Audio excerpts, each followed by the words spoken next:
ये ऊपर लगा देंगे स्टूडियो में, तो आवाज सही करनी है, बताता हूँ शाम को। ओके जी।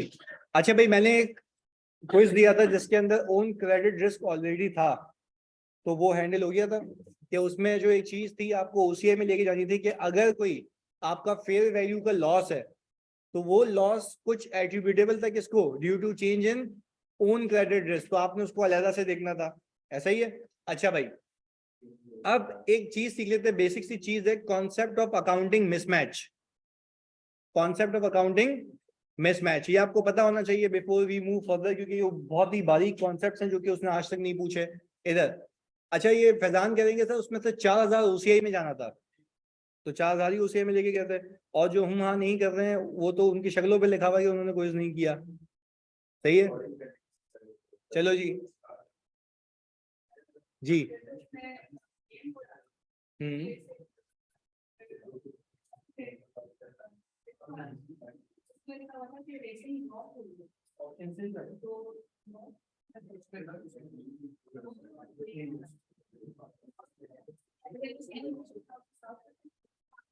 दूसरे साल में था ना, पहले साल में वो था, दूसरे दूसरे साल में नहीं हुआ ना, पहले साल में लॉस था।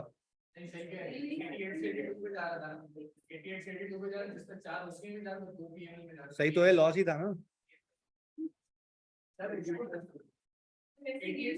अच्छा हाँ, तो वो फिर ये होगा ना कि रिवर्सल इसलिए होगा क्योंकि जब आपकी जो अपने क्रेडिट रिस्क की वजह से पहले चेंज आया डाउनफॉल का, अब अपवर्ड का भी सेम होगा।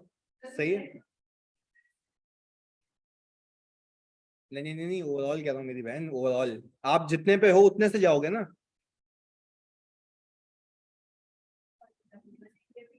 पहले लॉस था पहले साल।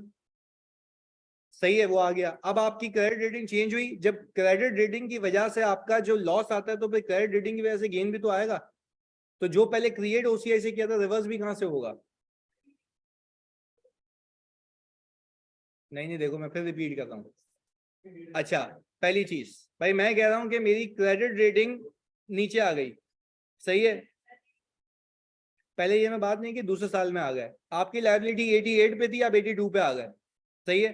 88 से 82 पे आने पे आपको क्या हो गया, फायदा हो गया। जिसमें से वो कह रहा है, जानी बात सुनना है तो प्लीज फोकस के साथ, बातें नहीं। 88 से जब 82 पे आ रही हो तो आपको हो गया फायदा। अच्छा, इस फायदे के दो एट्रीब्यूट्स हो गए आपके। पहला एट्रीब्यूट क्या है कि आपकी अपनी ओन क्रेडिट रेटिंग, पहले आपकी अपनी ओन क्रेडिट रेटिंग मार्केट के इक्वल नहीं थी, अब आपकी रेटिंग ऊपर आ गई। वो सही है, सही है, मैं मानता हूँ उसने लिखा गलत होगा, पर ये होगा कब कि क्रेडिट रेटिंग क्या आ जाएगी आपकी, ऊपर आ जाएगी। जब क्रेडिट रेटिंग ऊपर आएगी तो उस केस में आपका क्या हो जाता है, फायदा। आपका सवाल बिल्कुल सही है, तो वो उसने जब लिखने में गलती की है, उसने क्रेडिट रेटिंग बढ़ाने के बजाय उसने क्या कर दी, कम कर दी, तो ओसीआई का एट्रीब्यूटेबल वहीं से जाएगा। क्लियर है, ये बात याद रखना। सवाल आपका बिल्कुल बजाय बिल्कुल सही है। राइट है, ओके। अच्छा भाई, अब कॉन्सेप्ट ऑफ अकाउंटिंग मिसमैच, ये क्या होता है ये देख लेते हैं। ऑनलाइन वालों में फिर रिपीट कर दूं, इनका सवाल बिल्कुल सही था कि सर जब गेन आ रहा है तो मेरी क्रेडिट रेटिंग जो है वो गिर कैसे सकती है, वो तो क्या होनी चाहिए। तो फिर एक तो आप ये देखें ना कि अगर आपकी क्रेडिट रेटिंग यानी आपके ओन क्रेडिट रिस्क की वजह से जो चेंज आ रहा है वो उसी से जाएगा, चाहे गेन हो चाहे लॉस हो। तो उस सवाल के अंदर मैं उसको वैसे सही करवा दूंगा जिसमें मैं ये लिखवा दूंगा कि credit rating despite of decreasing वो क्या हुई है, इंक्रीज हुई है। क्लियर है, तो वो सही हो जाएगा। चलें जी आगे। अब मैंने कहा भाई कॉन्सेप्ट ऑफ अकाउंटिंग मिसमैच, ये क्या सीन है, ये क्या भला है, बात समझिएगा। भाई हुआ ये, पहले इसकी हम बॉर्डर को सही कर लें।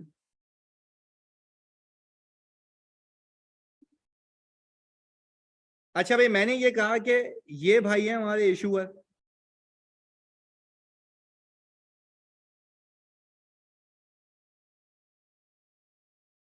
अच्छा, इशूअर ने कोई डिबेंचर इशू की है।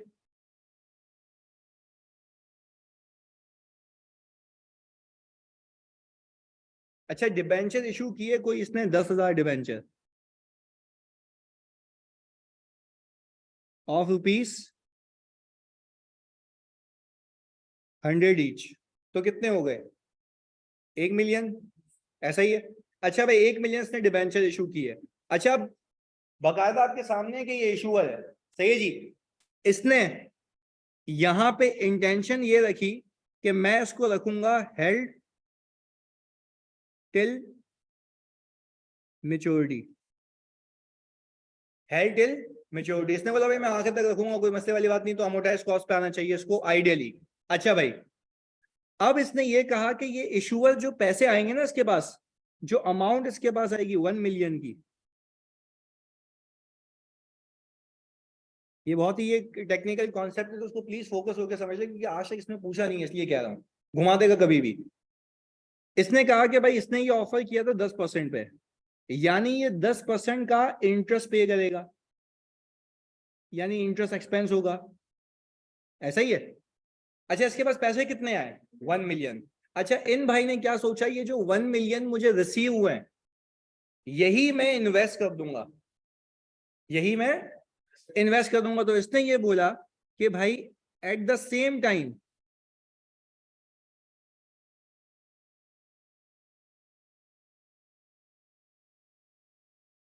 ये इन्वेस्ट हो जाएंगे कौन सी सिक्योरिटी में भाई? डेट सिक्योरिटी में।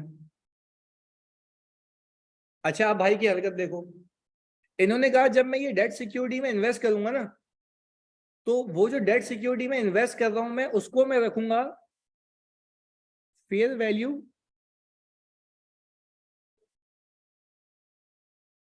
टू पीएनएल पे। अच्छा, अब आप बात समझें, मुझे लगता है कि भाई इस बंदे ने सिक्योरिटी इशू की, लोगों से पैसे लिए और उस पैसे को आइडल नहीं रखा, उसने क्या किया, इन्वेस्टमेंट कर ली। अच्छा, पहले तो मुझे इस बात का जवाब दो, क्या ये मानते हो at the same time this person is issuer and investor दोनों? ये बंदा इशूअर भी है, इन्वेस्टर भी है, ऐसा ही है। अच्छा, इशूअर में ये अकाउंटिंग कर रहा है अमोर्टाइज कॉस्ट पे, इन्वेस्टर पे ये अकाउंटिंग कर रहा है फेयर वैल्यू थ्रू पीएनएल पे। अब जरा बात समझिएगा, अगर आपको ये बात समझ आ जाए, मैंने ये कहा कि सर अगर हम यहाँ पे फोकस करके देखें, तो क्या आपको ये नहीं लगता कि अगर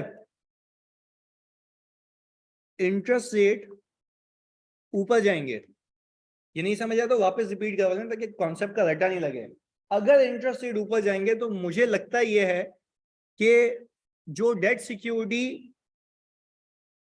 इशू की थी, यहां पे लिख भी लेते हैं, जो सिक्योरिटी इशू की थी उसकी जो वैल्यू है वो क्या हो जाएगी?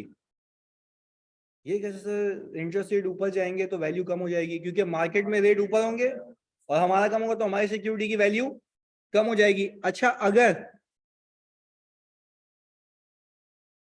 इंटरेस्ट रेट कम होंगे तो जो मैंने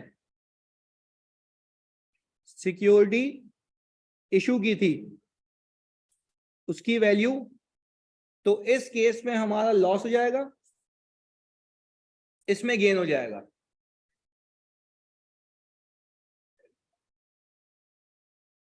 कंपनी की वैल्यू ज्यादा है, I am not concern about company.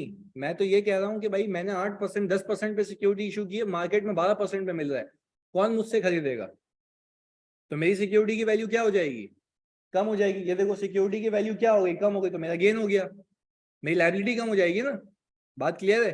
दूसरे केस में इंटरेस्ट रेट मार्केट में कम हो गए, हम ज्यादा पे हैं, तो हमारी सिक्योरिटी की वैल्यू ज्यादा हो जाएगी, क्योंकि हम इंटरेस्ट रेट क्या ऑफर कर रहे हैं, ज्यादा ऑफर कर रहे हैं। ये तो हमने पहले भी सीखा हुआ, ये तो सिर्फ रिकैप है उसका, यहां तक कोई मसला पक्की बात है। अब जरा फोकस होकर देखें भाई, ये तो हो गया लायबिलिटी का केस, जानिए कौन सा केस हो गया? लायबिलिटी का केस। अच्छा, पर अब अगर मैं बात करूं सर एसेट की, इन्वेस्टमेंट की, तो मैंने कहा अब हम बात कर लेते हैं इन्वेस्टमेंट की, क्योंकि इसी चौरंगी ने क्या की हुई है, इन्वेस्टमेंट की हुई है। अच्छा, अब जरा गेम समझिएगा, अगर मार्केट में, अगर मार्केट में इंटरेस्ट रेट ऊपर जाते हैं तो वैल्यू क्या होगी, बढ़ जाएगी या कम होगी? कम होगी ना, क्योंकि मेरी सिक्योरिटी 10% पे और मार्केट में सिक्योरिटी ज्यादा पे मिल रही है, तो मेरी सिक्योरिटी की वैल्यू कम हो जाएगी। तो सर जो मैंने सिक्योरिटी अब इशू की है, परचेज की है, परचेज की है, उसकी वैल्यू कम हो जाएगी, तो मुझे क्या हो जाएगा यार, मुझे ये नहीं समझ आ रहा, ऊपर गेन हो रहा था यहाँ लॉस हो रहा है, वो इशूअर है, ये इन्वेस्टर। बातों बातों में देखे कहाँ पहुंचाता हूँ मैं, सुनिएगा। मेरा कहने का मतलब ये है कि भाई अगर इंटरेस्ट रेट ऊपर जाएंगे, आप 10% पे हैं और इंटरेस्ट रेट हो गए 12%, तो आप पहले इन्वेस्टर बन के सोचो, तो आपकी सिक्योरिटी की वैल्यू क्या हो गई? तो इन्वेस्टर को लॉस हो गया और इशूअर को फायदा हो गया। अच्छा, इस केस में मैं दोनों एक जगह से पैसा लिया हुआ है, एक जगह पैसा लगाया हुआ है। मैं आपसे सिर्फ ये कहना चाहता हूं कि अकाउंटिंग स्टैंडर्ड्स को ये पता है कि एट द सेम टाइम जब आप इशूअर और इन्वेस्टर दोनों होते हो ना, तो आपके इंटरेस्ट रेट की जो फ्लक्चुएशंस होती हैं वो आपस में नेट ऑफ हो जानी चाहिए, आपके पीएनएल में कोई हिट नहीं आना चाहिए। वापस से सुनो, लिखो नहीं अभी, पहले मेरी बात सुन लो फोकस के साथ, ही टेक्निकल कॉन्सेप्ट है इसलिए कह रहा हूँ। सुनो वापस से, ताजा सुनना 1 मिनट। मैं कह रहा हूं कि भाई मैंने लोगों से पैसे लिए, कितने जल्दी बताओ? 1 मिलियन। कितने परसेंट सूद पे लिए? 10%। और मैंने ये 1 मिलियन अपने पास रखे, इन्वेस्ट कर दिए। अच्छा, आप इसी 10% को लेके चलते, पहले इन्वेस्टर बन के सोचो कि जो तुमने पैसे लगाए। अच्छा, अगर मैं इन्वेस्टर बन के सोच रहा हूँ तो मैंने 10% लगाया, मार्केट में रेट 12% हो गए, तो मेरी सिक्योरिटी की वैल्यू ऊपर जाएगी नीचे आएगी? नीचे आ जाएगी। मुझे क्या हो जाएगा? ये लॉस। और मैंने ऑप्ट किया था मैं रखूंगा फेयर वैल्यू थ्रू पीएनएल पे, तो मुझे लॉस हो गया, ये चला गया पीएनएल में। ऐसा ही है। अच्छा, अब बात समझो, मसला क्या है, एट द सेम टाइम मैं इशूअर भी हूं, तो एक जगह पे मुझे क्या है, फायदा है। क्योंकि अब जाहिर सी बात है, बहुत बात सुनिएगा फोकस के साथ, अगर इंटरेस्ट रेट ऊपर गए तो मेरी लायबिलिटी की वैल्यू क्या हो जाएगी? तो वहां पे मुझे गेन हो जाएगा। इस केस के अंदर स्टैंडर्ड ये कहता है कि जब भी इंटरेस्ट रेट की फ्लक्चुएशन होगी और एट द सेम टाइम तुम इशूअर भी हो, एट द सेम टाइम तुम इन्वेस्टर भी हो, तो कोई अकाउंटिंग मिसमैच नहीं होना चाहिए। अभी तुमने अकाउंटिंग मिसमैच किया हुआ है। मिसमैच का मतलब ये है कि जो तुम सिक्योरिटी इशू करके बैठे हुए हो, तुम इस चौरंगी पे बैठे हो अमोर्टाइज कॉस्ट की, और जो तुमने इन्वेस्टमेंट की हुई है वो जा रही है फेयर वैल्यू थ्रू पीएनएल में, तो ये तुम्हारा जेन्युइन लॉस नहीं है। ये तुम्हारा जेन्युइन लॉस नहीं है। क्यों? क्योंकि देखो, अगर इंटरेस्ट रेट ऊपर जाएंगे ना, तुम्हारे एसेट की वैल्यू क्या हो जाएगी? कम हो जाएगी। तुम्हारे सामने एसेट की वैल्यू क्या हो जाएगी? कम हो जाएगी। बट ये जेन्युइन लॉस नहीं है, क्योंकि तुम्हारी लायबिलिटी है जो उसको ऑफसेट करेगी। एसेट पे गेन हो रहा है, लायबिलिटी पे लॉस हो रहा है। लायबिलिटी पे जब लॉस होगा तो एसेट पे गेन होगा। इस केस के अंदर आपके एसेट पे लॉस है और लायबिलिटी के ऊपर क्या है? गेन है। तो भाई अकाउंटिंग स्टैंडर्ड ये कहते हैं कि आपको अकाउंटिंग मिसमैच अलाउड नहीं है। अगर आपने सिक्योरिटी इशू की और आपने उस सिक्योरिटी के पैसे से कहीं इन्वेस्टमेंट की, आप उसको अमोर्टाइज कॉस्ट पर रखते हैं, तो उस इन्वेस्टमेंट को भी अमोर्टाइज कॉस्ट पर रखते हैं और इस लायबिलिटी को भी किस पे रखते हैं? अमोर्टाइज कॉस्ट पे, ताकि उसका कोई भी इंपैक्ट पीएनएल में नहीं जाता। पर यह कैसी बात हुई कि तुमने सिक्योरिटी इशू की, लोगों से पैसे लिए और उस पैसे से जो इन्वेस्टमेंट की उसको रख रहे हो पीएनएल पे, और उसकी लायबिलिटी को किस पे रखा हुआ है? अमोर्टाइज कॉस्ट पे। This is accounting mismatch. ये मिसमैच है, क्योंकि आपका जो एसेट पे लॉस हो रहा है वो लॉस जेन्युइन नहीं है। उसके पीछे क्या मौजूद है? Liability.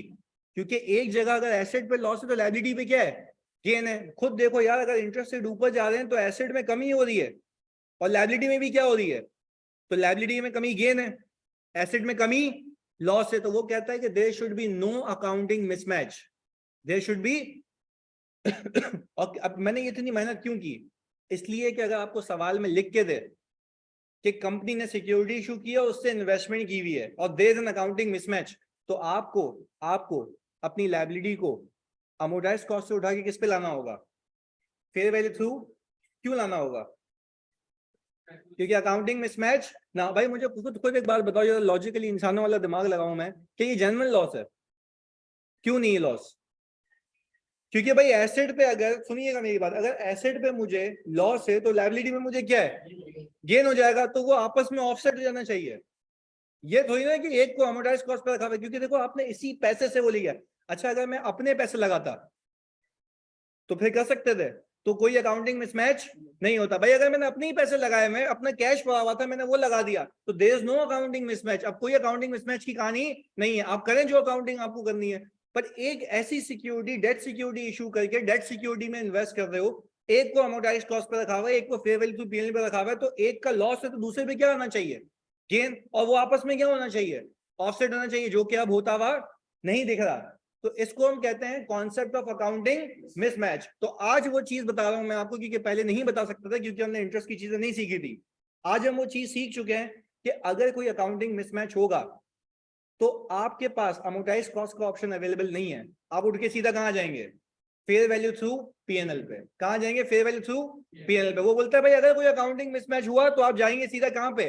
Fair value through PNL पे। तो यानी सर हम क्या ये कह सकते हैं डेट सिक्योरिटीज के अंदर अगर मेरा अकाउंटिंग मिसमैच आया तो मैं अमोर्टाइज कॉस्ट पे नहीं रह सकता। और कोई तुमसे पूछे अमोर्टाइज कॉस्ट पे क्यों नहीं रह सकते? क्योंकि एक एसेट पे अगर लॉस आएगा तो लायबिलिटी पे क्या आएगा?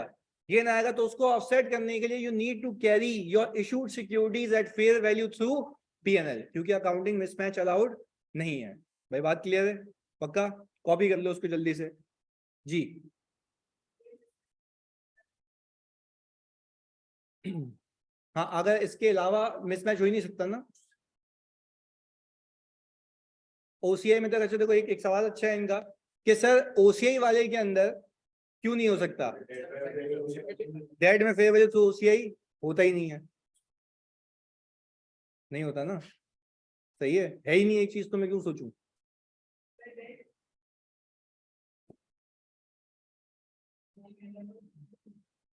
सही है।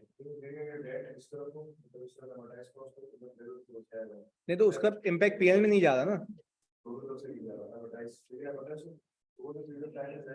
हाँ, फेयर वैल्यू में कभी पीएल में कुछ भी नहीं जाता ना बेटा। कॉन्ट्रैक्ट को अलग चलाते हो। इन्वेस्टर में फेयर वैल्यू तो ओसीआई है, बट क्या उसका फेयर वैल्यू का चेंज पीएल में जाता है? कभी भी नहीं जाता ना। उसमें कॉन्ट्रैक्ट अलग चलता है और फेयर वैल्यूएशन अलग चलता है। तो टेक्निकली अमोर्टाइज कॉस्ट ही कैरी हो रहा होता है ना आगे। तो जब अमोर्टाइज कॉस्ट ही कैरी हो रहा है तो मुझे कुछ करने की नीड नहीं है। क्लियर है पूछा? देखो वहां पे अमोर्टाइज कॉस्ट के अंदर कुछ भी पीएनएल में नहीं जाता। आप चाहे जाके वो डब्बा देख लें जो मैंने बनवाया है। अलग कर देता हूँ ना मैं उसको। कॉन्ट्रैक्ट को अलग चलाता हूँ और फेयर वैल्यू को अलग चलाता हूँ, तो उसमें कुछ भी करने की नीड नहीं है आपको। हम्म।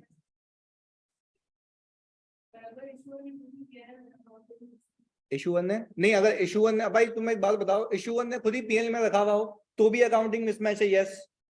तो फिर अपनी इन्वेस्टमेंट को उठा के कहाँ ले जाओगे? फेयर वैल्यू थ्रू पीएल पे। ये सवाल सही है। हाँ, अब कोई मसला नहीं। देखो इन्होंने सही सवाल किया। ये क्या कह रही है कि तो सुनो, इशूअर ने डेट सिक्योरिटी को किस पे रखा? इशूर को फेयर वैल्यू थ्रू पीएनएल पे, और इन्वेस्टमेंट को रख दिया फेयर वैल्यू थ्रू। अब अकाउंटिंग मिसमैच है? यस। क्यों? वहां उसी में जा रहा है, यहाँ कहाँ जा रहा है? पीएनएल में। तो ये मिसमैच अलाउड नहीं है। अब आप अपनी इन्वेस्टमेंट को उठा के कहाँ ले जाओगे? पीएनएल में।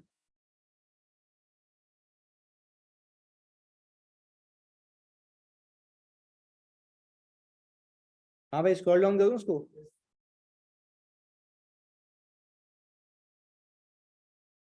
हाँ भाई, ऑनलाइन वालों कंफर्म करो, क्लियर है ये बात अकाउंटिंग मिसमैच वाली, जल्दी से। क्लियर है? गुड।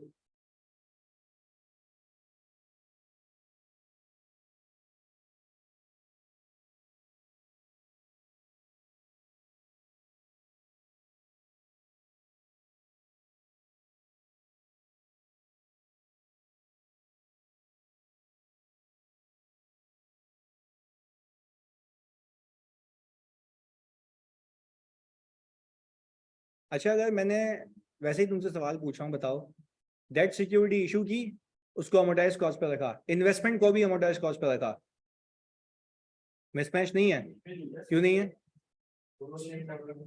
सेम मॉडल है। पक्की बात है।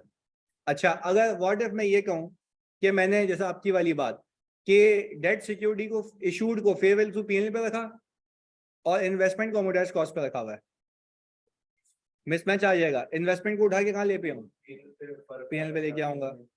बस जैसे जब आप सिंपल उसूल बनाओ, जब आपका पीएनएल हिट हो दूसरी जगह नहीं हो रहा हो तो आपका क्या आ जाएगा? Accounting mismatch. हाँ भाई, करे सवाल इस पे, पता स्पीड में करना है। चलें जी। 12:30।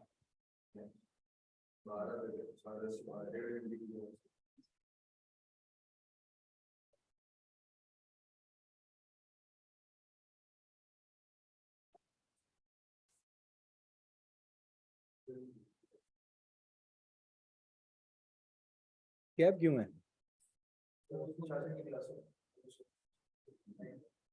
ऑनलाइन है?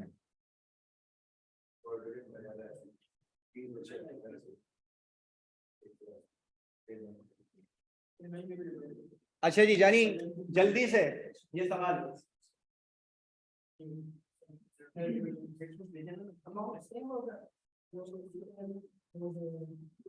नहीं लाजमी नहीं है, अलग अलग भी हो सकता है ना, मॉडल चेंज कर देना आपने बस।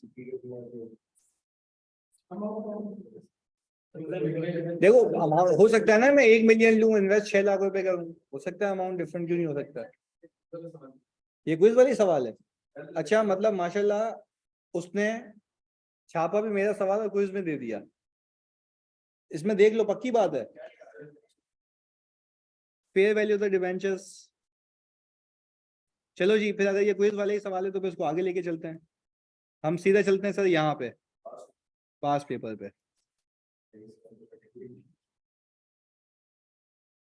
स्प्रिंग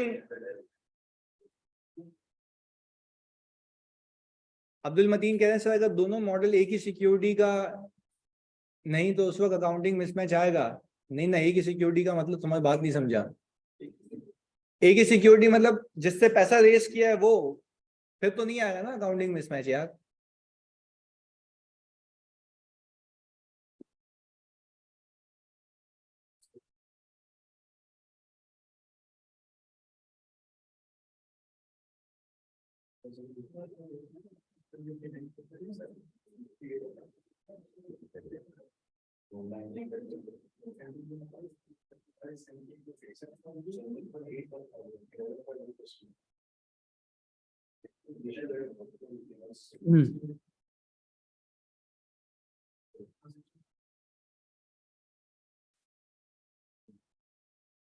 हाँ भाई फेस वैल्यू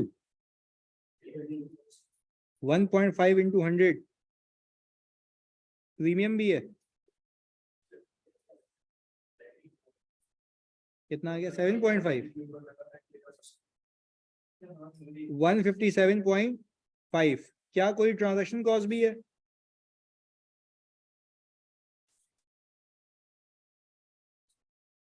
यही है भाई। अच्छा जनरल एंट्री मांग रही है, इन्वेस्टमेंट हो जाएगी आपकी डेबिट और कैश हो जाएगा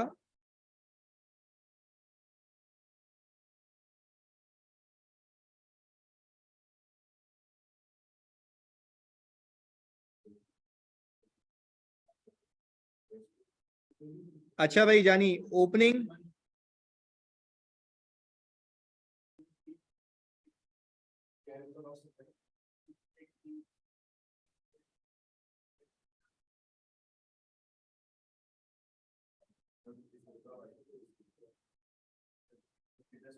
हाँ भाई ओपनिंग आपके पास आ रहा है 2022 का 160.5।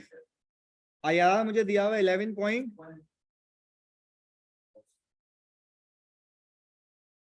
कितना है ये, इंटरेस्ट कितना है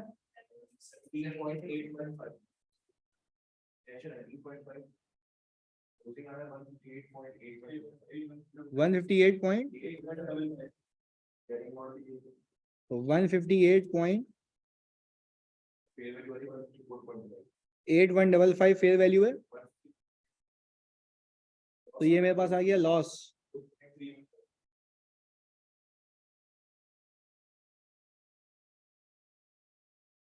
अच्छा भाई सबसे पहले तो आपने कैश किया डेबिट 19.5 से, इंटरेस्ट इनकम आ गई 17.8155 से, और आपकी 1.68। सर ये आपकी आ गई अमोटाइजेशन 1 साल की। इस अमोटाइजेशन के बाद आप पहुंच चुके थे 158.8155 के ऊपर। अच्छा अब आपने ओसीआई को किया डेबिट, इन्वेस्टमेंट को किया क्रेडिट, कितने से भाई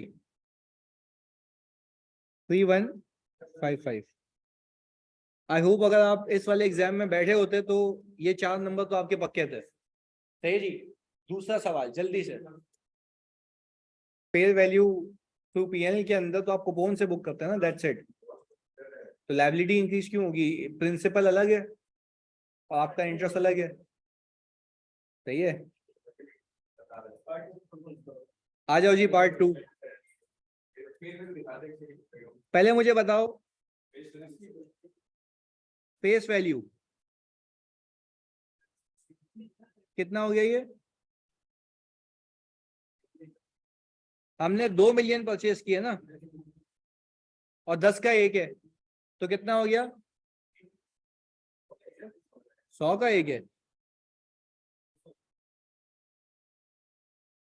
चेक कर लेते हैं। ओके, डिस्काउंट है ना, ये आ गया 200। अच्छा डिस्काउंट है तो सर हम क्या करें, यहां से माइनस कर देंगे 10 इंटू 2।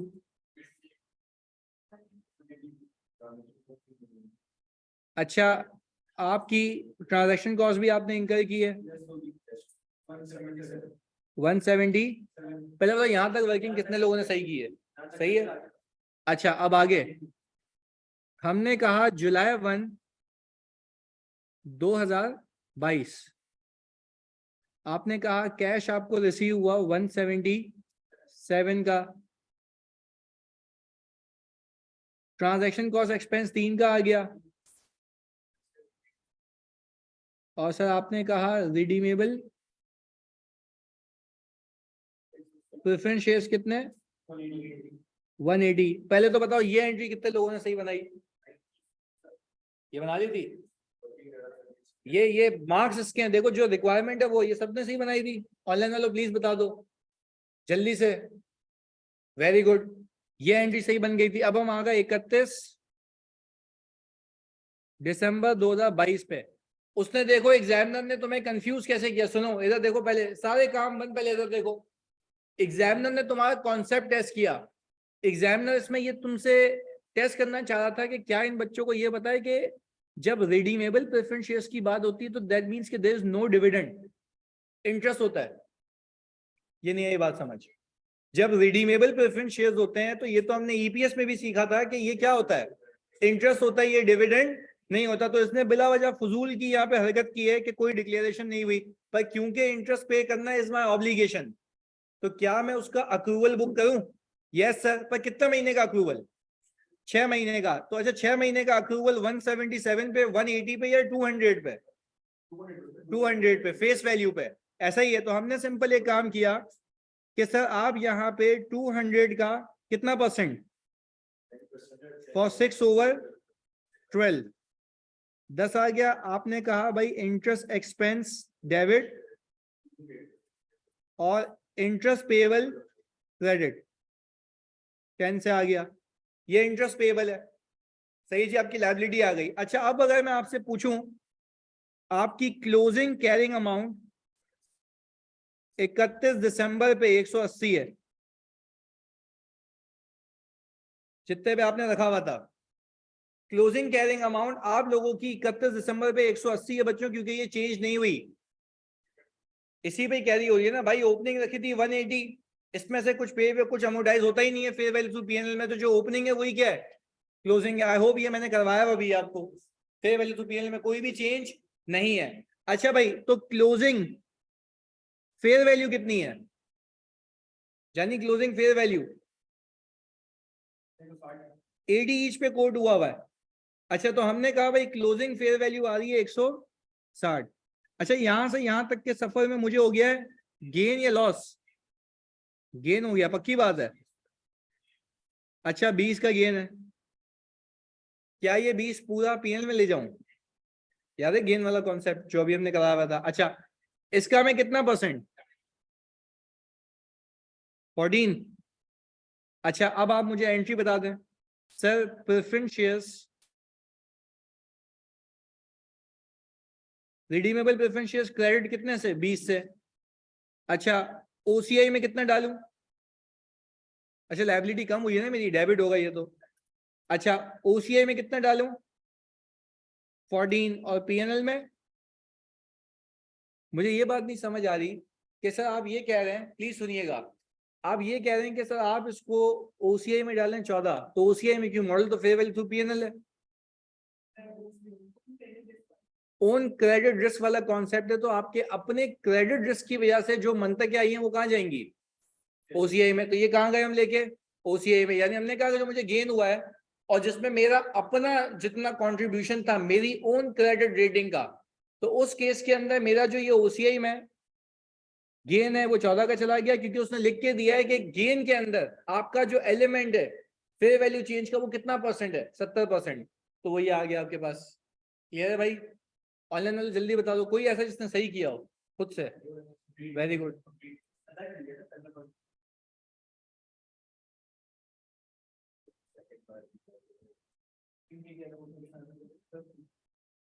ये मैंने 7 क्यों लिखा है यहाँ पे?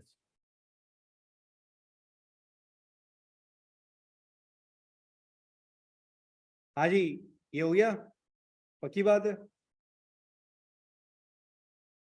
वैसे IFRS 9 में ये बहुत अच्छे मार्क्स अचीवेबल होते हैं। आपको अगर कॉन्सेप्ट आता हो ना इसका तो आसान है। इस बार होपफुली वो पूछेगा अकाउंटिंग मिसमैच, यानी बच्चों को बता देगा कि भाई उसमें से लायबिलिटी यहाँ पे रखी हुई है, बट बच्चों ने पिक करना होगा कि उसको वहां से उठा के वहां ले जाना है। तो खैर ये ख्याल रखिएगा एग्जाम में। चलिए जी, ये हो गया। तो सर अभी एक और पास पेपर कर लेते हैं।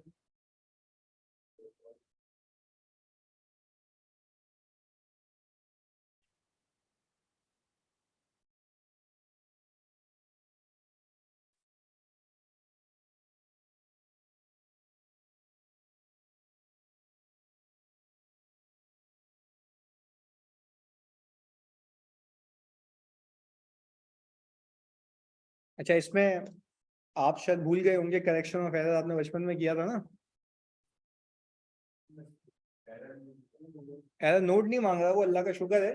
बट वो कह रहा है कि आप जो अकाउंटिंग हो चुकी है ना उसको सही करके दें, सही एंट्री बना के दें। करेक्टिंग एंट्री आपने बनानी है। तो उसका हल है, सुनिएगा, इसका हल है। इसका हल ये है कि पहले वो करें जो हुआ हुआ है और फिर वो करें जो होना चाहिए। दोनों का डिफरेंस आंसर आएगा आपका जल्दी से।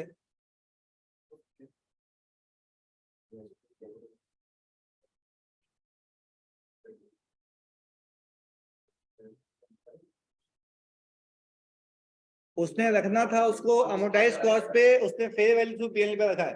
अच्छा, जब उसने फेयर वैल्यू थ्रू पीएनएल पे रखा है तो मतलब उसने ट्रांजैक्शन कॉस्ट को एक्सपेंस आउट कर दिया होगा और कूपन से इनकम बुक की होगी। तो अब आप वो देखेंगे क्या क्या हुआ होगा और क्या होना चाहिए। हाँ, तो यही तो गेम किया उसने, दोनों ही टेस्ट कर लिए ना करेक्शन में। 8 मार्क्स हैं, क्या हो गया भाई?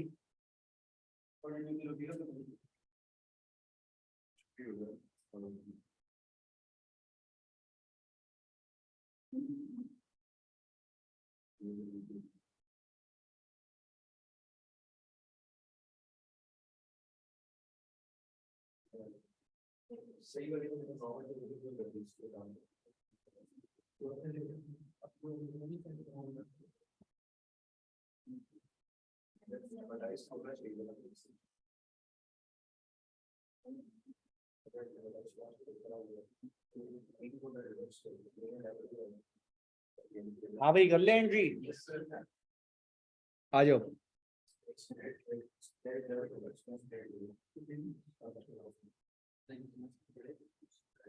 अच्छा, पहले ये देख लेते हैं कि फेयर वैल्यू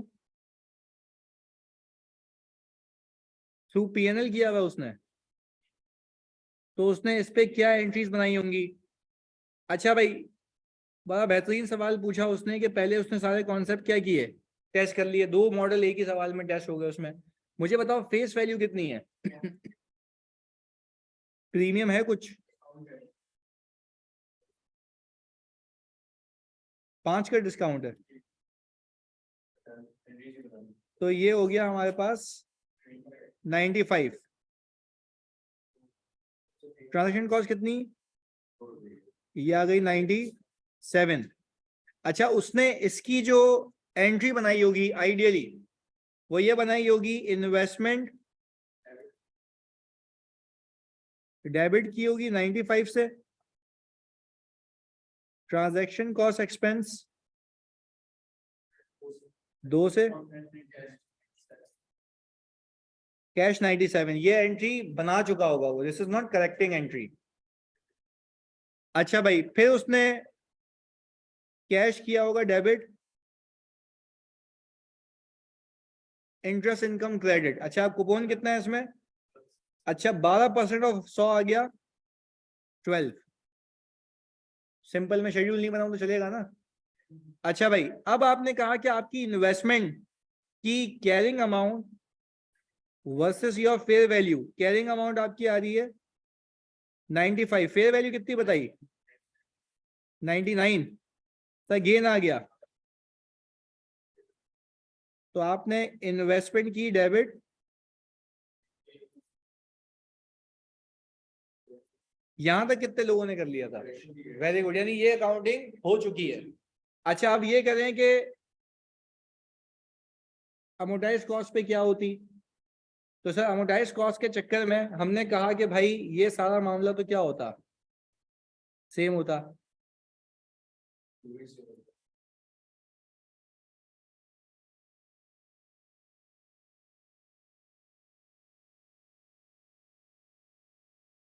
सही है जी, यहाँ पे एंट्री में फर्क आ जाता।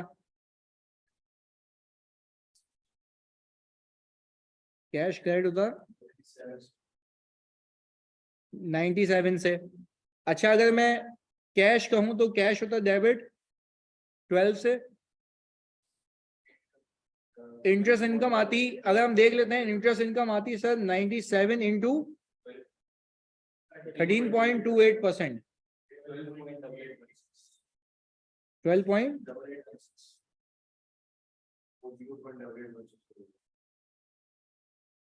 Investment debit. या सर ये तो इन्वेस्टमेंट कम होने के बजाय इंक्रीज हो रही है, क्योंकि मेरा आईआरआर भी ज्यादा है, और आईआरआर ज्यादा होने की लॉजिक है मैं नॉर्मल से ज्यादा कमा रहा हूँ, क्योंकि आज मैंने पैसे दिए हैं कम, मुझे वापस में मिलेंगे ज्यादा।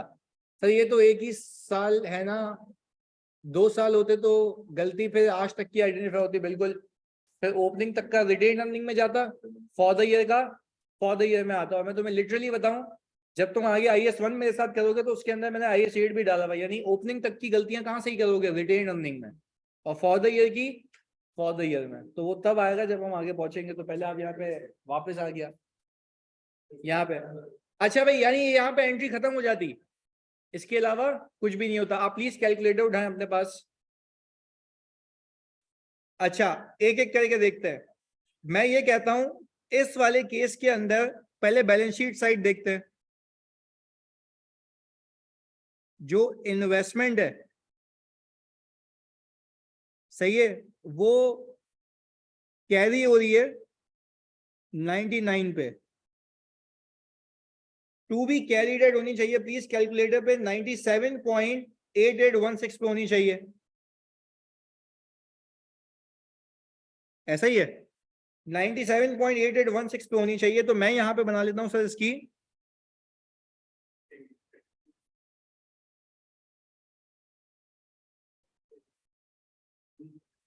भाई इन्वेस्टमेंट दिस प्लस दिस पे होनी चाहिए ना।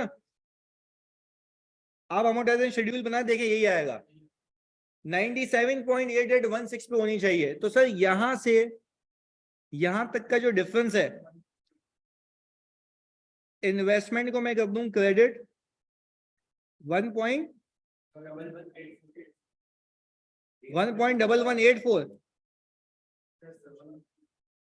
अच्छा भाई 1.1184 से मैंने इन्वेस्टमेंट को सही कर दिया, मेरी इन्वेस्टमेंट सही हो गई। अच्छा भाई अब बात करते हैं फेयर वैल्यू गेन, 4 का है, यहाँ पे होना चाहिए 0, होना ही नहीं चाहिए।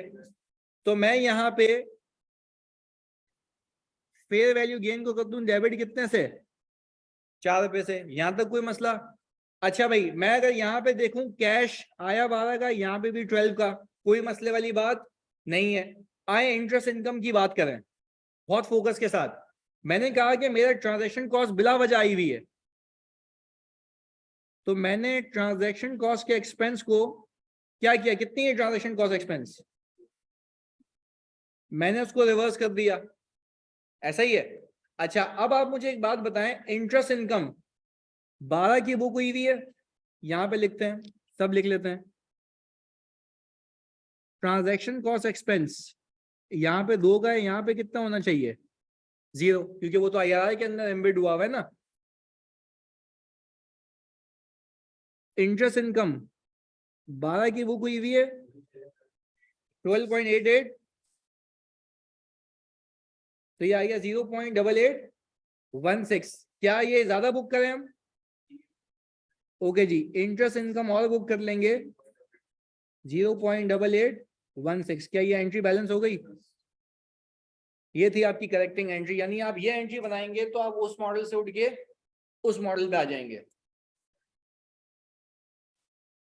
हाँ जी, ऑनलाइन वालों, क्या ये बात क्लियर है? जल्दी बता दो। देखो, we are not concern about opening, हम देखेंगे अब कितने पे। चलो फिर बहुत लंबी होगी ना। आप सिर्फ ये देखो, आप ये देखो कि साल के आखिर में क्या होना चाहिए।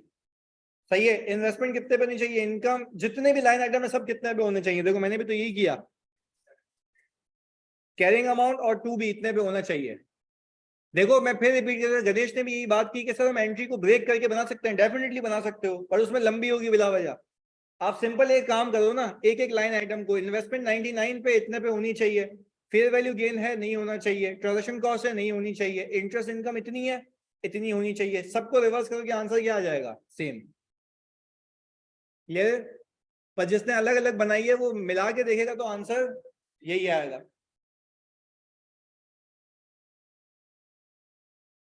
हाँ भाई, इसमें जानी कोई मसला हो गया था ये भाई? करेक्टिंग एंट्री नहीं हुई थी? चलो, अगर करेक्टिंग एंट्री में आपको मसला है तो फिर एक और करेक्टिंग एंट्री वाला सवाल ले लो।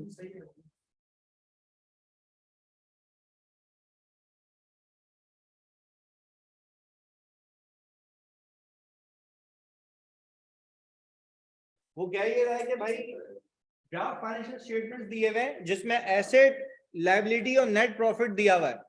आप ये बताएं कि इस अकाउंटिंग को जो कि गलत हुई हुई है सही करने के बाद एसेट में क्या चेंज आएगा, लायबिलिटी क्या हो जाएगी, प्रॉफिट क्या हो जाएगा। और ये तब आपको पता लगेगा जब, इधर मेरी बात सुनो जानी प्लीज, फोकस, ऐसे सवाल को करने का तरीका। आप बनाएंगे करेक्टिंग एंट्री, करेक्टिंग एंट्री में एसेट का इंक्रीज डिक्रीज मिल जाएगा। अगर इन्वेस्टमेंट या कुछ भी ज्यादा हो रहा होगा तो वो एसेट में क्या हो जाएगा, प्लस हो जाएगा। अगर लायबिलिटी कम हो रही होगी तो लायबिलिटी से क्या हो जाएगा, माइनस हो जाएगा। तो रिवाइज अमाउंट आपने निकालनी है। क्लियर है? इस केस के अंदर आप ये देखें, इसने बोला transaction cost incurred on bond issued by DL was recorded as an asset. ये खाली मैं चीज बता देता हूं उसने क्या की है। उसने किया ये है कि जो ट्रांजैक्शन कॉस्ट इंकर की है ना इशुएंस पे, उसने क्या कर दिया है, अच्छा कैपिटलाइज किसी चीज में नहीं कि अलग से एसेट बना दिया। हाँ, पर एसेट को अलग से एसेट बना दिया। और देखो क्या लिख रहा है, and being amortise over 5 years। याद करो मेरा पहला लेक्चर, स्ट्रेट लाइन पे चौसी लेके जा रहा है। ये किस पे लेके जा रहा है? स्ट्रेट लाइन पे, जबकि जाना नहीं चाहिए। अच्छा, further half of the interest to be paid on 30 June 2022 has been accrued. बात समझिएगा, उसने उसने उसने उसने बहुत सुकून से, पहले तो देखो लिखना बन जानी, पहले सुनना तुम लोगों ने करना है। ये तो सुनो, क्या मैं ये कह सकता हूं इस केस के अंदर, क्योंकि देखो यार FAR 2 is all about reporting. वो देखो रिपोर्टिंग ये पूछ रहा है, सही बताओ क्या होगा। अब मुझे खाली एक चीज यहां समझाओ कि इसने ट्रांजैक्शन कॉस्ट को इनिशियली क्या किया है, कैपिटलाइज किया। अब लेट से मैं कह रहा हूं कि इस सवाल में उसने XYZ अमाउंट को उसको कैपिटलाइज किया। सही है जी, मैंने कह रहा हूं 100 रुपए से कैपिटलाइज किया, इसको डिवाइड किया 5 से, कितना आ गया, ये 20 की अमोर्टाइजेशन है। मेरे पास इसकी कैरिंग अमाउंट बैलेंस शीट पे कितनी बची होगी। मैं कहना ये चाह रहा हूं कि ये 80 ना, ये 80 इस एसिड के अंदर होगा, जो कि होना। तो आप पहले पहले मन तक समझो। देखो डायरेक्टली फाइलिंग नहीं करनी है एग्जाम में, आप लॉजिक तो समझे ना। पहले मैंने आपको अकाउंटिंग सिखा दी है, अब नाउ इट्स ऑन यू कि आप उसकी अकाउंटिंग को कैसे लेके चलते हैं। आप पहले सवाल को समझे कि पूछ क्या रहा है वो कह रहा है कि मैंने एक ट्रांजेक्शन कॉस्ट को कैपिटलाइज किया, उसको अमोर्टाइज किया, तो जैसी बात है अमोर्टाइज किया तो कुछ बचा भी तो होगा। जैसे पीपी डेप्रिशिएट होकर कुछ बचता है, तो वो बचा कुचा भी नहीं होना चाहिए, एसेट तो नहीं होना चाहिए ना अलग से। और दूसरी चीज देखो क्या कह रहा है, बोले जो इंटरेस्ट पे करना था, मतलब इसने देखो कूपन का वर्ड यूज नहीं किया, बड़ा मतलब दिमाग चलता है उसका। उसने बोला कि भाई जो इंटरेस्ट मुझे पे करना था, पे करना क्या, कूपन। इसने उससे इंटरेस्ट बुक किया हुआ है, जबकि IRR से होना चाहिए। ये मॉडल कौन सा है ये देख लो इधर, अमोटाइज कॉस्ट। तो भाई अमोटाइज कॉस्ट के अंदर तो मुझे IRR से अकाउंटिंग करनी चाहिए, ना कि कूपन से। अच्छा कूपन से कब सही होता, जब फेयर वैल्यू थ्रू पीएल होता। दैट मींस कि आपने वही करना है कि अकाउंटिंग हुई भी क्या है और होनी क्या चाहिए, दोनों का डिफरेंस आप एक एडजस्टिंग एंट्री मारेंगे और प्लस माइनस करेंगे जल्दी से। अब इस सेंस के साथ करो उसको जल्दी।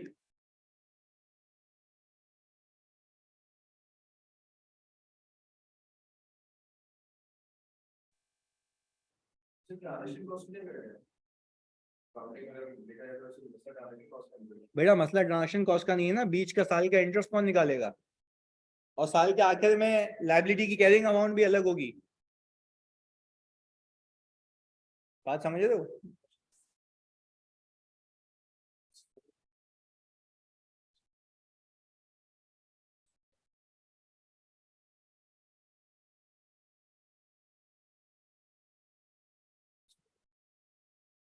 मैं कह रहा हूँ ये हो जाएगा।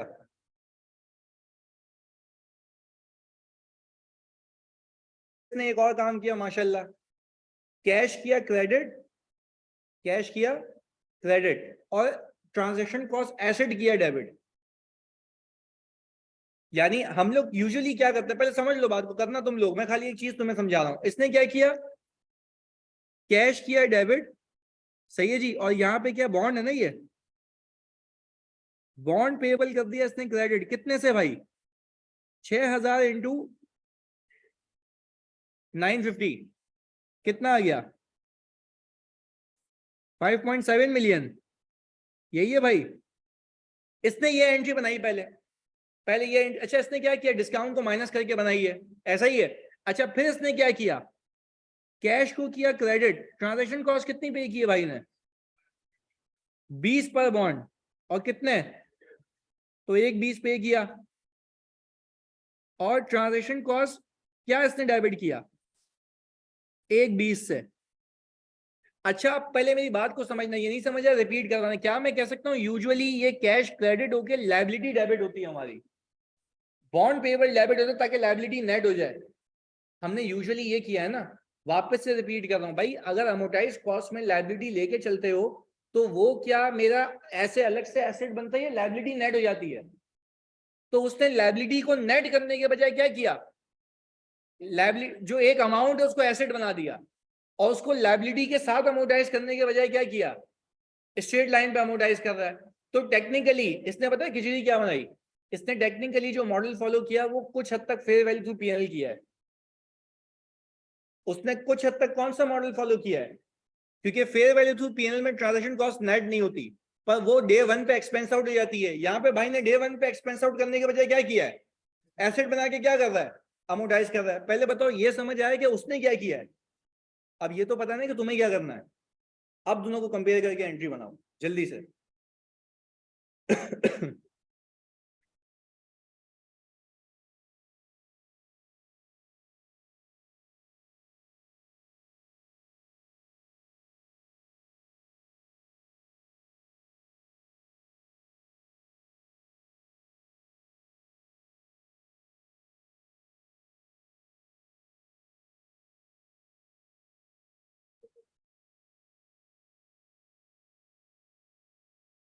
Half of the interest to be paid, to be paid का मतलब क्या है, कुपन। देखो यहां से कितना गेम करता है वो, ये रीड करो further, half of the interest to be paid, यानी जो इंटरेस्ट मुझे पे करना है उसका आधा इसने एक्सपेंस के तौर पे बुक किया हुआ, तो मतलब उसने गेम किया, कुपन पे लेके गया वो। तो ये आपको पिक करनी है चीजें।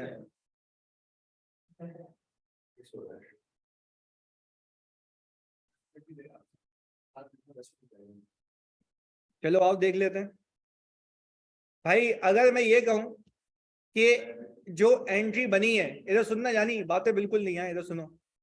एंट्री जो बनी है वो पहले तो ये बनी है, cash debit bond payable credit, इसको यहां पे यूं कर लेते हैं ना। फेस वैल्यू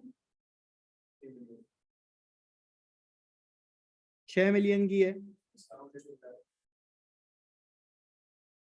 डिस्काउंट कितना, 3 लाख रुपए का, ये आ गया 5.7 7 मिलियन, ये आ गई 1,20,000 रुपए। प्लीज इधर देखिएगा फोकस के साथ। अच्छा भाई, ट्रांजेक्शन कॉस्ट आ गई 1,20। अच्छा आप मुझे एक बात बताएं, ये कुल मिला के, अगर मैं तो इशूअर हूं ना, तो मुझे तो पैसे कम मिलने चाहिए, कितना आ गया? 55, यही है? अच्छा अब प्लीज मेरी बात को समझो, इधर देखो, पहले काम बना, अब तुम सीख लो मुझसे जब मैं बता रहा हूं तो। मैं कह रहा हूं कि आइडियली जो टू बी मेड है, टू बी मेड के अंदर होना ये चाहिए था कैश डेबिट और बॉन्ड पेएबल क्रेडिट। कितने से? 5580। क्या ये मानते हो कि ये ट्रांजैक्शन कॉस्ट नेट हो जानी चाहिए थी? ये ट्रांजैक्शन कॉस्ट, अच्छा ट्रांजैक्शन कॉस्ट नेट होने का मतलब ये कि cash credit bond payable debit हो जाना चाहिए था। क्योंकि प्लीज तुम मेरी बात समझो, खाली तुम इन दोनों को नेट करो, कैश कितना आता है? 5580 आ रहा है। ऐसा ही है, इन दोनों को नेट करें तो मैंने कैश तो बिल्कुल सही अकाउंट फॉर किया हुआ है, मैंने कैश बिल्कुल सही अकाउंट फॉर किया हुआ है कि जो आया और जो मेरी जेब से गया, कैश तो सही है। पर मसला ये है कि इसको लायबिलिटी में नेट करने के बजाय एसेट बना दिया है। पहले बताओ यहां तक क्लैरिटी है? और वो इतनी बारीक अल्फाज है उसमें, वो आपको पिक करने थे बस, यहां तक कोई मसला? अच्छा अब मुझे एक बात बताओ, ये तो डे 1 की अकाउंटिंग होगी दोनों की, हुआ हुआ क्या है, होना क्या चाहिए? अब देखते ही ये है कि 31 दिसंबर पे उस भाई ने एक अमोर्टाइजेशन एक्सपेंस पार्क किया हुआ है, कितने का? 12,000 रुपए का। और इसने ट्रांजैक्शन कॉस्ट एसेट को क्रेडिट किया हुआ है कितने से? 12,000 रुपए से। अगर आपको ये बात समझ आए तो उसने किया ही है कि 1,20,000 डिवाइड बाय 5 इंटू 6/12, ये इसने किया हुआ है। क्योंकि इसने ओवर द पीरियड 5 साल में, क्योंकि बीच में हमारा रिपोर्टिंग पीरियड है, तो 6 महीने की अकाउंटिंग की है इसने। यहां तक कोई मसला? क्या इसने ये किया है या इंटरेस्ट इनकम का एक्सपेंस का अक्रूवल भी बुक किया हुआ है? अक्रूवल बुक किया हुआ है। अच्छा तो मुझे एक बात बताएं, 31 दिसंबर पे इसने इंटरेस्ट एक्सपेंस डेबिट और इंटरेस्ट पेएबल क्रेडिट किया हुआ है, ये कितने से किया हुआ है इसने? कूपन से किया हुआ है। हमें कैसे पता कूपन से किया हुआ है? नहीं नहीं, हमें कैसे पता कूपन से किया हुआ है? जल्दी भाई, मैं फिर रिपीट कर देता हूँ भाईजान। नहीं, क्या क्या कह रहे हो भाई? खुदा के वास्ते थोड़ा दिमाग यार हाजिर रखो क्लास में। यहाँ पे 5वीं बार रिपीट कर रहा हूँ। Further half of the interest to be paid. रट्टू तोते बने हुए हो, मतलब तुम्हें ये है कि भाई पत्थर पे लगी जो चलता आ रहा है वो चलता आएगा। भाई खुदा के वास्ते, ये करेक्शन ऑफ एरर तुम्हारे FA1 की चीज है। करेक्शन ऑफ एरर के अंदर वो पहले वो तो समझो फैक्ट के हुआ हुआ क्या है। वो तुम्हें लिख के दे रहा है further half of the interest to be paid. Half of the interest to be paid का मतलब क्या है?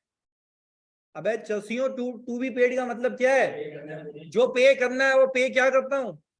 कूपन पे करता हूं ना। तो वो कह रहा है कि half of the interest to be paid on 30 June 2022 has been accrued. यानी जो इंटरेस्ट मुझे 1 साल बाद पे करना है उसका आधा मैंने अक्रू कर लिया है। तो इसका मतलब ये है कि जितना कूपन मेरी जेब से जाना था उसका आधा इंटरेस्ट ये बुक कर चुका है। पहले बताओ बात समझ आई? यहां से पता लग रहा था। और मुझे ये कैसे पता लगा कि मैंने ट्रांजैक्शन कॉस्ट का एसेट बनाया हुआ है? वो ऊपर वाली लाइन है, जो ट्रांजैक्शन कॉस्ट इंकर की गई है बॉन्ड के ऊपर वो रिकॉर्ड की गई है as an asset and amortise की जा रही है कितने सालों पे? अगर आप तमीज से लॉजिक्स को समझे ना, मैं पहली क्लास से समझा रहा हूं कि स्ट्रेट लाइन पे अमोर्टाइज क्यों नहीं कर रहे, स्ट्रेट लाइन पे अमोर्टाइज क्यों नहीं कर रहे। आप लोग खुद ही जवाब दे देते हैं मुझे, कहते हैं स्ट्रेट लाइन पे इसलिए नहीं कर रहे क्योंकि उसके अंदर होती है टाइम वैल्यू ऑफ, उसको आपको लायबिलिटी में नेट करके अमोर्टाइज करना होता है। और हमने इशूअर के केस में बखूबी सीखा हुआ है कि लायबिलिटी में नेट होके आपका IRR आता है ज्यादा। आप लायबिलिटी कम पे रिकॉर्ड करते हो, उसको ग्रो करवाते हो, और ग्रो करवा करवा के ज्यादा अमाउंट पे पहुंचाते हो, just like dismantling cost.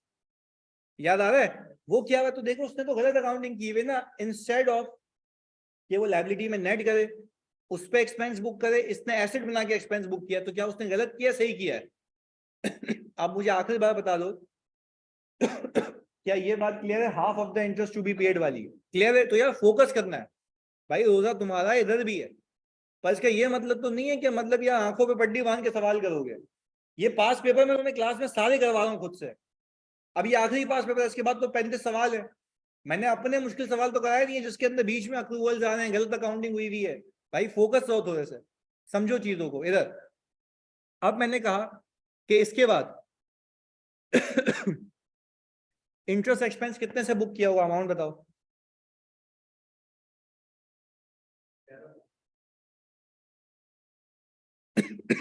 Sir ये भी हमसे नहीं होगा। 6 मिलियन सही है, इनटू ताजा तो अब भी गलत बता रहा था। 6 मिलियन। हाँ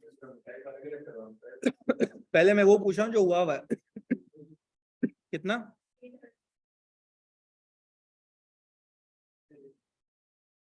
क्या मैं कह सकता हूँ ये हो चुका है? मेरे ख्याल से इसके अलावा कोई अकाउंटिंग नहीं हुई इसके अलावा। अच्छा अब अगर मार्किंग करूं मेरे साथ, मेरे ख्याल से एक तो ये एक्सपेंस गलत है, ये एसेट गलत है या नहीं है, और ये इंटरेस्ट एक्सपेंस और इंटरेस्ट पेबल भी गलत है। आपके पास दो ऑप्शंस हैं, या तो जो अकाउंटिंग हुई हुई है पहले उसको पूरा रिवर्स कर दो, लंबी करनी है तो। मैं फिर रिपीट कर, बच्चे ने कहा मुझे कि सर मैं अलग अलग करूं, अलग अलग करने के लिए आपके पास एक ऑप्शन है, जो अकाउंटिंग की हुई है उसको रिवर्स कर दो, सब जीरो हो जाएगा, और फिर वापस से एंट्रीज करो या डिफरेंस कर लो, बात एक ही है। पहले बताओ यहाँ तक कोई मसला? हाँ जी क्या कह रहे जानी? बॉन्ड पेबल तो छेड़ा ही नहीं ना उसने, आपके सामने है। बॉन्ड पेबल तो तब छेड़ेगा ना जब कुछ अमोर्टाइज करेगा भंगी, वो आप देख लें। वो तो अपनी जगह है ना, वो तो इनिशियल रिकॉग्निशन है, वो तो अपनी जगह है। आओ आगे लेके चलते हैं इसको। अब मैंने ये कहा कि जो अकाउंटिंग होनी चाहिए वो पहले ये होना चाहिए। आओ प्लीज शेड्यूल बनाए। ओपनिंग आप सही वाला बना रहे हैं। अच्छा ये 2022 है। अच्छा आपकी रिकॉग्निशन हुई चाहिए 550। अच्छा इंटरेस्ट कितने रेट पे? अरे IRR पे कितना? परसेंटेज कितनी है? कोई मुझे बताए लॉजिकली, पहले बात का जवाब दो। 13% क्यों है इंटरेस्ट? ट्रांजेक्शन कॉस्ट है।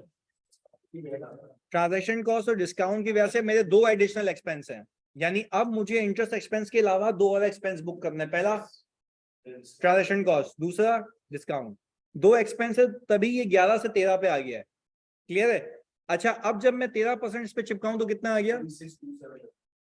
36। इसका 6 महीने, 6 महीने 362। अच्छा पहले होल्ड ऑन प्लीज, इधर ये 6 महीने पक्की बात है, कैश कुछ भी नहीं आएगा।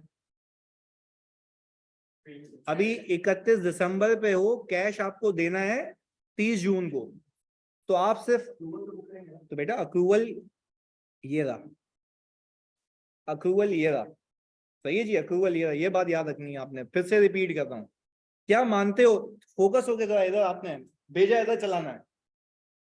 इसके अंदर कुपोन के 6 महीने, नहीं आ रही बात समझ? इसके अंदर कुपोन के 6 महीने हैं, मानते हो नहीं मानते? क्योंकि 13% के अंदर 11% भी मौजूद है। वो 6 महीने का इंटरेस्ट ये जो इसने बुक किया हुआ ये भी है, ऐसा ही है। पर मैं कह रहा हूं इसके अलावा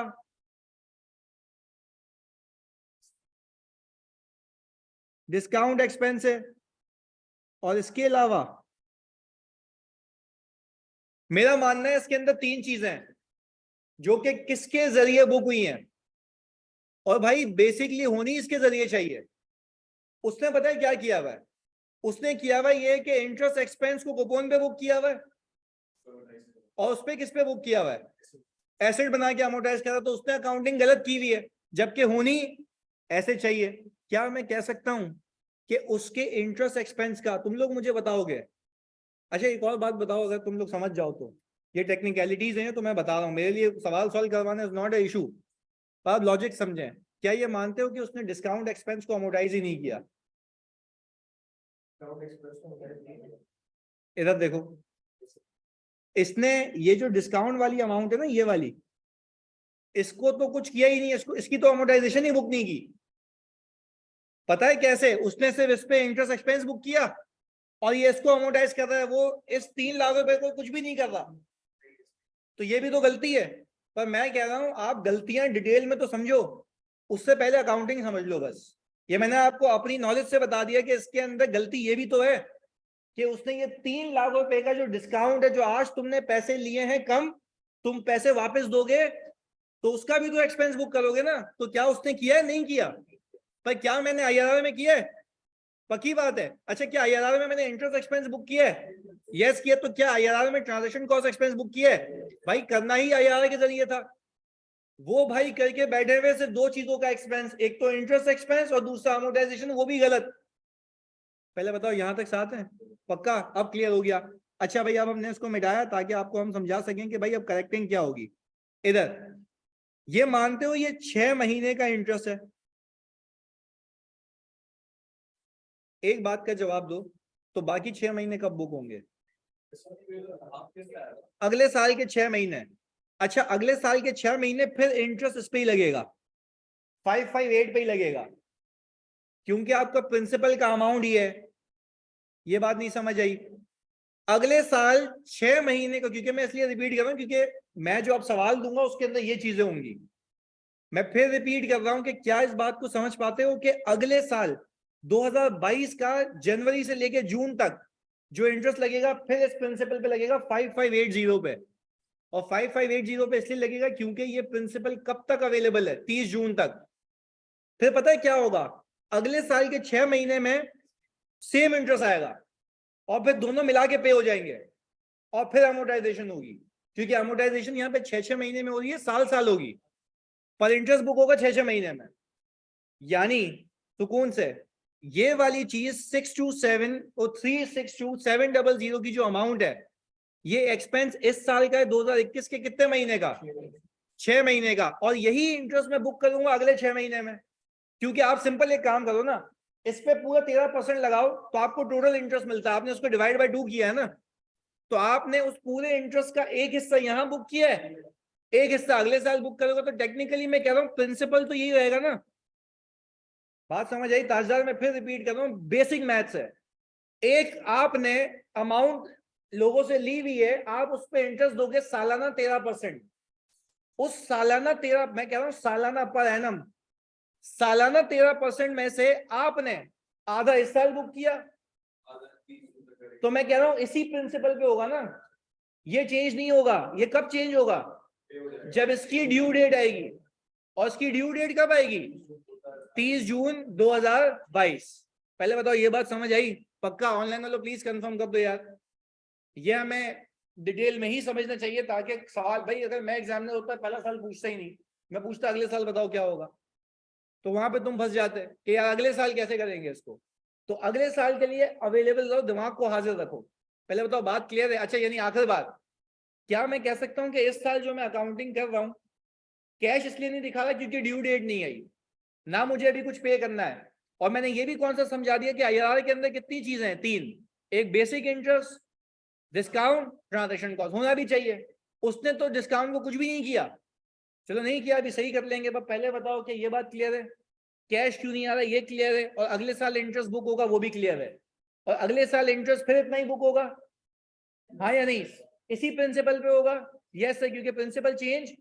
अब अगले साल जब आप कैश पे करोगे ना, तो फिर चेंज हो जाएगा, पर दोनों इंटरेस्ट मिला के, यानी आप कहेंगे ये जो कैश पे कर रहा हूँ 2 इंटरेस्ट का, तो उस टाइम अमोर्टाइजेशन होगी। क्लियर है? पक्का? चलिए जी। अब मुझे ये लगता है इस केस के अंदर मेरे पास जो मेरा क्लोजिंग है इन दोनों को मिला के आ जाएगा, लायबिलिटी जमा हो जाएगी ना। 5942,700 ये जमा हो गई। अच्छा इसको यूं भी कर सकते हो कि इसको इसमें जमा नहीं करो, इंटरेस्ट पेबल बुक कर लो, तब भी बात एक है, तब भी बात एक है। हाँ बिल्कुल, इंटरेस्ट पेबल लायबिलिटी तो रहेगी ना, खाली इंटरेस्ट पेबल में मैं कॉन्सेप्चुअली कह रहा हूँ। क्लियर हो? क्लियर है यानी राफे, क्लियर है? ओके आगे। अब मुझे एक बात बताओ फोकस के साथ, ये भी मुझे क्लियर हो गई। अब मैं मैच करूंगा करेक्टिंग एंट्रीज के लिए, एक एक करके लेके चलते हैं। मुझे सिर्फ इतना बताओ आपकी लायबिलिटी कितने पे होनी चाहिए? 5942,700 पे, 5942,700 पे। मैं यहां पे लिख रहा हूं लायबिलिटी कैरीड एट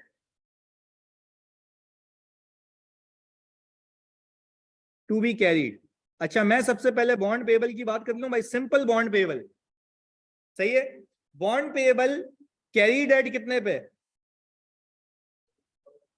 5.7 मिलियन पे, क्योंकि आई थिंक उसने कुछ अमोर्टाइजेशन वगैरह नहीं की, उसने जो डिस्काउंट नेट किया था वो उस पर रखा हुआ है, उसको उसके बाद कोई चेंज नहीं हुआ। अच्छा टू बी कैरीड एट 4,700। अच्छा मुझे बताएंगे यहां से यहां तक के सफर में अपनी लायबिलिटी को क्या करूं? इंक्रीज कर दूं कितने से? अच्छा मैंने कहा बॉन्ड पेएबल 242,700, ये लायबिलिटी क्या हो गई? इंक्रीज हो गई। बहुत फोकस से सुनना है इस बात को। मैंने कहा यहां पे इंटरेस्ट पेएबल कितना है? 330 है ना जानी, होना चाहिए जीरो पे, क्योंकि हम तो कह रहे हैं अमोर्टाइज कॉस्ट है ना, वो तो लायबिलिटी में क्लब हो रहा है। अच्छा भाई मैंने कहा सर इंटरेस्ट पेएबल को आप कटा दें 330 से। अच्छा आपको एक मजे की बात बताऊं, लिखना बंद करो, खाली आप समझ लो। 330 और 242,700 का डिफरेंस देखो, 87,300। फिर से बोलो 87,300, यानी 242,700 कंपेयर्ड विथ 330। मैं कह रहा हूं कि ये मेरे इंटरेस्ट एक्सपेंस का डिफरेंस है कि जो ज्यादा बुक हुआ है। आओ देखते हैं। मुझे एक बात बताओ, इंटरेस्ट एक्सपेंस हमने बुक कितना किया? 362,700, 362,700 यहां पे लिख भी लेते हैं। इंटरेस्ट एक्सपेंस 362,700, बल्कि तो यहां आएगा। अच्छा इंटरेस्ट एक्सपेंस बुक कितना हुआ है? 330। इन दोनों का डिफरेंस कितना है? कितना? 32,700। क्या मैं कह सकता हूं कि मैं अपने इंटरेस्ट एक्सपेंस को 32,700 से क्या करूं? रिवर्स कर दूं? फिर से अलग अलग लेके चलो। पहली चीज, सॉरी डेबिट होगा, सही कह रहे हो।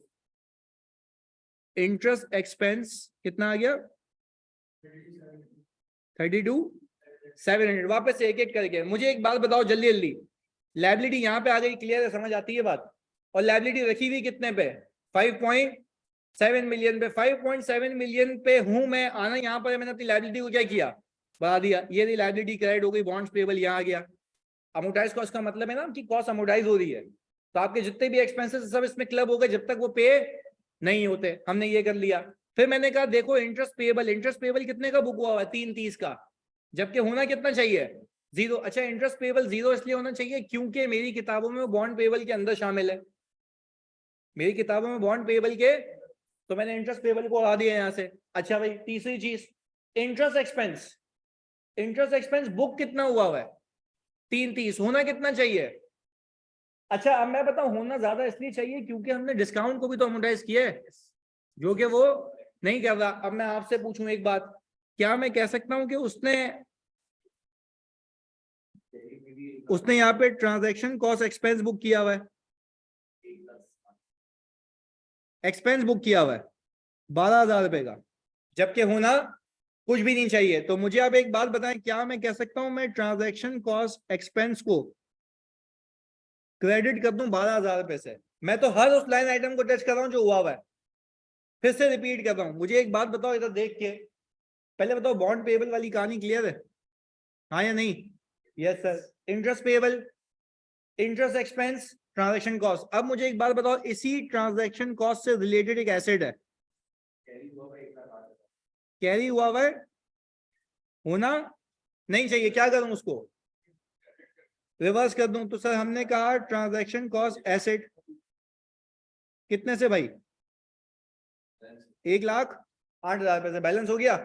अच्छा भाई, अब इस बैलेंसिंग की लॉजिक, मुझे एक बात बताओ, हमने सिंपल क्या किया, इंटरेस्ट एक्सपेंस बुक हुआ हुआ था, कम होना चाहिए था, मैंने ये बुक कर लिया।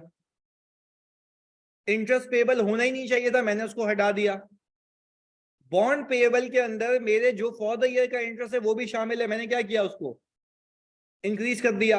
और मैंने कहा ट्रांजैक्शन कॉस्ट एक्सपेंस जैसी कोई चीज नहीं होती, हमने उसको हटा दिया, और इसके रिलेटेड जो एसेट था उसको भी हटा दिया। क्या अब मेरी इस एंट्री के बाद प्योर अकाउंटिंग ये वाली हो गई जो होनी चाहिए? ऐसा है। और एक आखिरी चीज सर, जब ये हो गया मेरे पास, तो कैश का क्यों नहीं फर्क? कैश का इसलिए नहीं फर्क क्योंकि कैश का कोई मसला, कैश की एंट्री सही हुई है, मसला था बाकी चीजों में। क्लियर है, पक्की बात है। अच्छा अब एक समरी पे मैं इस क्लास को क्लोज करूं जल्दी से, मुझे एक समरी बताओ, इस सवाल में इसने क्या किया हुआ था?